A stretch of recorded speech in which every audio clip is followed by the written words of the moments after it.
everyone. This is David Stark from WatcherPass.com, your website for movie reviews, interviews, and recommendations. Today, I'm joined by Stephen Kostanski, the writer, director, and producer of Psycho Goreman, or PG. We're going to talk to Stephen in just a second, but first, let's check out the trailer. And while you're watching, if you could like and subscribe to this channel, that would be fantastic. It helps me out a lot. Thank you. Many moons ago, a nameless evil was imprisoned in a place far beyond reach. Hurry up!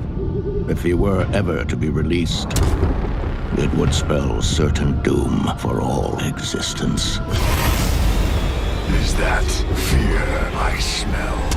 Your planet will be torn to pieces, and I will Mimi, treat your look! screams as I rip. Is this yours? Oh. Speak? Oh my god. The gem of Paraxidike. Whoever wields it is able to command me. Go over there and wait for us to come back in the morning. You will suffer an eternity for this. Bye! He's gonna kill everybody. Not unless I tell him to. It was nice meeting you. It would be nicer if you were dead. All right, bye. Hey, Steve. Hello. How's it going? Good. How are you? I'm doing well. Thanks so much for joining me. So this is Steve Kostanski, the writer, director, and producer of Psycho Goreman. I guess the first question, I'm sure everyone is asking you this, like, what inspired this movie, and where from your the various facets of your head did this come from? Because it's such an interesting film. I mean, it comes from a lot of things from my youth. I wanted this movie to have the vibe of when I was a kid watching movies that were maybe a little too intense for a kid to be watching. I don't know if you've shared this experience, but it probably shaped a little bit of who I am today. Yeah, well, I think that is an important part of growing up, especially as a creative, as a filmmaker. So like when I was a kid, like I watched Terminator 2, like 1 and 2, like when I was way too young to be watching those movies. And so my kid brain had a lot of trouble coming to terms with like the fun, like sci-fi stuff, like robots, like cool chrome robots and purple lasers, but then also like a security guard getting impaled through the head and like another security guard getting his kneecap shot out. Like as a kid, you have trouble, like, I guess, reconciling those things. Yeah. And so I wanted to make a movie that had that kind of absurd vibe of like being a fun kids adventure movie, but also kind of a dark fantasy horror movie. It was also a thing that I experimented with on my ABCs of Death 2 segment, W's for Wish, which is about two kids who get sucked into a toy commercial for like a He-Man fantasy type toy line. And so in that, it was very much playing with like kids' expectations versus adult expectations, and like the like fun fantasy of something with also the dark realism of it. Mm-hmm. And so PG expands upon that idea, and it's very much like a fun, like Power Rangers type adventure movie, but also like can be very like grueling and violent and crazy at times. Like it's very much an adult kids movie that I hope my main hope for the movie is that some cool parent somewhere lets their kid watch it. And maybe it scares them at times, but it hopefully like some of that trauma inspires them to maybe make their own monster movie someday. So yeah, that was my whole intention behind the film. I'm glad you said it was like a Power Rangers type movie, because that's the first thing I thought of when I saw some of these costumes. It was like if the bad guy in the Power Rangers was the good guy, and then also it was exceedingly violent. But you had like flashes of kind of that, I guess 80s and 90s style, action effects. Like you had when they were fighting, there were like sparks coming off of the characters because you couldn't show blood back then. And then of course there is blood, but there was a lot of hints of that stuff. So it's like a style of creature effects and filmmaking very much inspired by like Super Sentai shows from Japan. Like I'm a big fan of like Kamen Rider, and obviously some like Power Rangers, which is just repurposing and repackaging a Japanese series. But I'm also a fan of like the Guyver movies. Guyver 2 was one that I watched when I was way too young, and it's like very much like PG, where it matches like fun creature suits that like as a kid you'd want to have action figures of all of those monsters in that movie, but they're also like cutting each other's heads off and there's blood and violence. And so I just like that juxtaposition. I like the the fun action side of it, but also the like dark consequences that come with that. And I like kind of like playing with those tropes to kind of mess with people and take them on this weird roller coaster where they aren't sure if something is like going to be fun and goofy or if it's going to be dark and horrifying. And just kind of taking people on that fun ride was what I wanted to do with this film.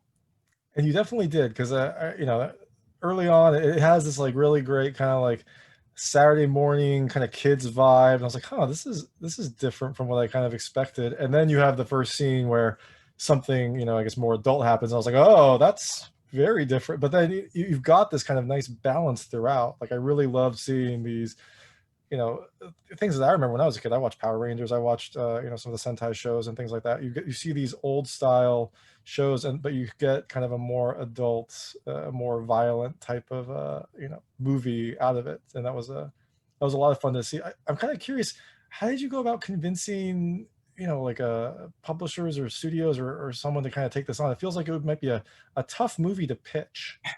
Well, I think if I went through proper channels, it would have been impossible to pitch. Even though everyone I showed the treatment to loved it, but I was lucky in that I'm friends with a guy who friend of his wanted to finance a movie, and my friend Stuart convinced him to basically invest in me as a filmmaker, and was like, Steve, we'll make a crazy thing that a lot of eyes will get on it. People will like it because I've got a pretty long filmography at this point. I'm pretty established, and so they just want to let me go nuts, basically, and like kind of see what I could do with a low budget. Like, it's a very low budget movie, but with that low budget came the freedom to make the movie I wanted to make. So even though it was like 2 solid years of work and like a lot of late nights doing all these creature effects, I still got to make the thing that I wanted to make. There was no real creative compromises that had to happen. Like I pretty much had final say on everything, which was an experience I had never really had before, and also an experience I feel like I may never get again. So this movie's very, very unique situation in that, I was very lucky to have somebody that just wanted to throw a bunch of money at me to make a movie. And so I took full advantage of that and made the craziest thing that I could. Definitely. No, that's awesome. And that it definitely shows. It definitely feels like one person's vision, and it doesn't feel like anything is watered down, right? It feels like, whatever you wanted to do, you did it. And it's interesting to hear that you said it was a low budget, because I was actually kind of wondering, is making a movie like this, is it more expensive now because you don't really have these avenues for costumes and things like that you did back in the days? But it sounds like you were able to kind of do enough and create enough on your own to make this work within your budget. I mean, I work in creature effects and prosthetics. That's my job. So the shop that I work at, Masters Effects, generously offered to help out on the movie. We did not have a lot of money to throw at the creature effects, so it really was just a case of using all the low budget tricks that we had at our disposal to pull this stuff off.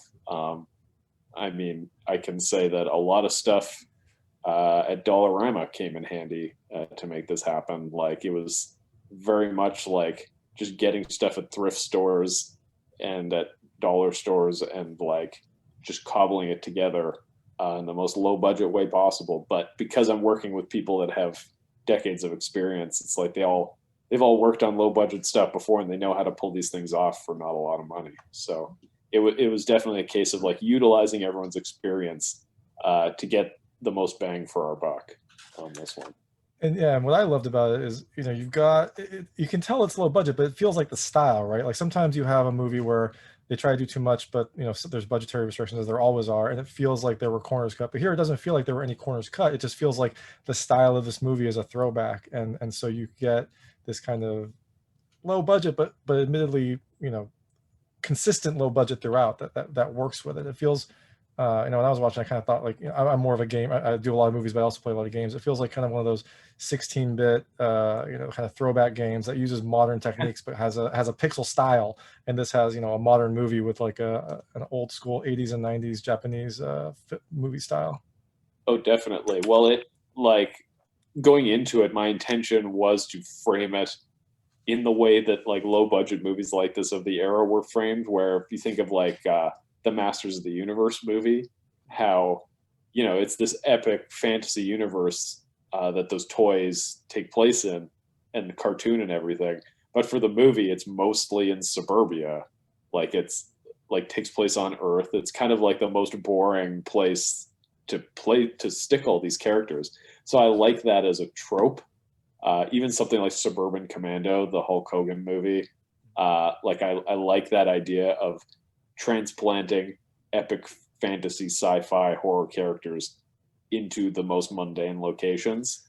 And so going into it with that intention, it was almost like preemptively planning the movie for its budget, but also doing it deliberately because I wanted to make a movie like that, because I felt like it's such a like fun way to frame this type of story, is like, just kind of like juxtaposing suburban, like mundane suburban life against insane, crazy fantasy scenarios, and like just mashing those two things together was where half the fun came out of this movie. Whereas I think if it all entirely took place like off world, you would have felt the budget in a way that wasn't as fun.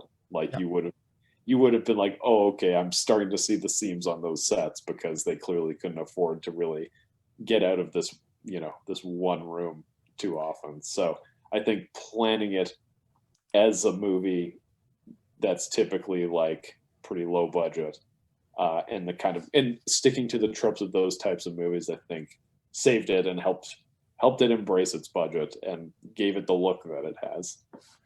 I love your focus on kind of taking these kind of more otherworldly or horror tropes and putting them in suburbia. Because now that I think about it, you think about Power Rangers, like that was in some random town that literally got destroyed every episode. You kind of think at some point these people are like, what is going on? Why? Like their insurance must have been through the roof. So I kind of love, and those are some of the scenes I really liked, where you've got Psycho Goreman just walking down the street in this random city kind of with this really terrible disguise on, and it just kind of worked.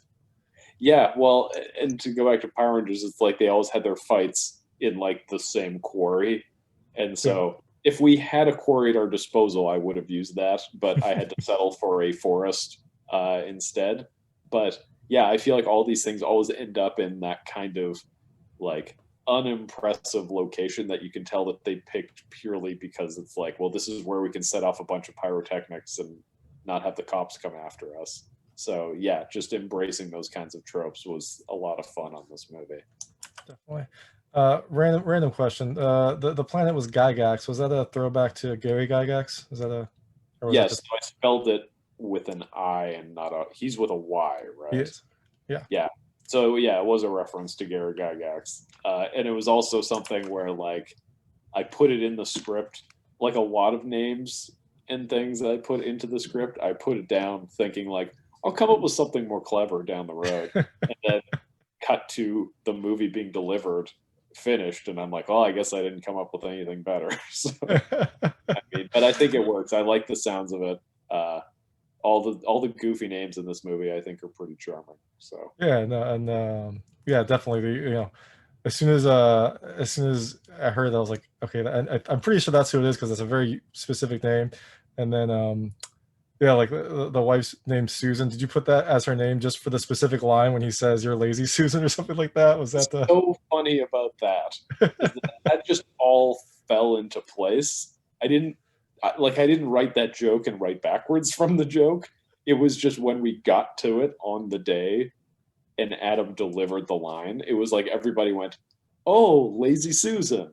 Okay, like that's how clued out I was to like what joke I was even making, because I didn't even think about it in the script. It just kind of happened. I was like, oh right, lazy Susan, that's a thing. That's perfect. So you were just in the zone. yeah, I was so in the zone that I was just subconsciously writing perfect jokes, I guess. So yeah. And I know we're running up on time, so I guess the last question is: have you actually played Crazy Ball? Do you actually know the rules of Crazy Ball? Are there actually rules? I know they kind of say it a few times. I've had a few people ask this question, and for the purposes of like giving direction on the day on set, I did come up with rules. They're very basic, even though the movie doesn't present it that way. So there are rules that make sense to a certain extent, but I deliberately in the movie like twist things around, so you're never able to keep track of it. But I think if you really pay attention and like write down everything they're saying, you'll figure out how the game works. But I figured that it made more sense to have a game that had clear rules, just purely in terms of giving people direction. Like I figured that would just be more beneficial to the actors than having a game that makes absolutely no sense and them having to pretend like it made sense. Like I think it worked better for the actors to be able to do this thing knowing actually how it worked instead of pretending like they knew how it worked, if that made sense. Yeah, no, definitely. So just in terms of like pure on-set logistics, I had it mapped out enough that it made some kind of sense. But yeah, at least in the movie, through some fancy editing, we make it as confusing as possible. I think that's good. If I was trying to keep track of the score, I probably wouldn't have enjoyed it as much as I did. So, Yeah. And so the movie comes out January 22nd. You're probably, I know you're obviously promoting it now. What's next for you? Do you have any other projects on the horizon? Anything else coming from that? I've got a few things that I'm working on. I mean, we'll see how PG lands with people, if people like it.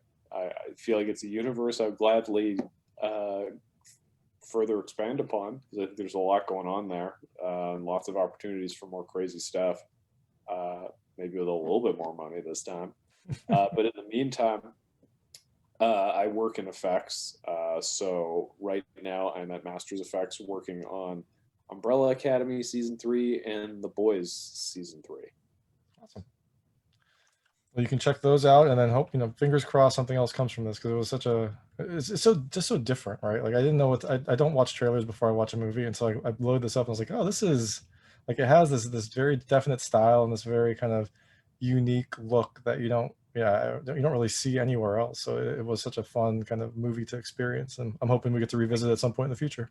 That was my hope, was to make something that filled that spot in people's hearts right now, because I feel like there isn't a lot of media like this that just is like a total go for broke, low budget, like fantasy sci-fi adventure movie that is funny but also super crazy and violent. I think it's a small niche that I don't think people realize they need in their lives until they've watched it. Because I feel like I've been getting this reaction from a lot of people so far, where they're like, I didn't know what to expect, but it was actually like very satisfying. So yeah, I hope that this becomes the world that I operate in entirely, in making these types of movies for people, because it's super fun. You've carved your own specific niche, and it's awesome. It's a fantastic kind of testament to your vision. So yeah, thank you.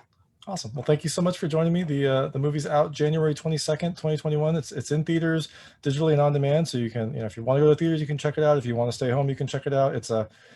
If you have any experience watching like Power Rangers or any of the old school Japanese TV shows or films, you're gonna love it. It's a very different experience than anything that's out right now. So thank you so much. Thanks a lot. Great talking to you, man. You too. That was Stephen Kostanski for Psycho Goreman. Psycho Goreman is available in theaters, digitally, and on demand on January 22nd, 2021. If you like this interview, please like and subscribe to this channel. It helps me out a lot, and make sure all my new interviews go straight to you. And as always, please go to watcherpass.com for all your movie reviews, interviews, and recommendations. Thank you.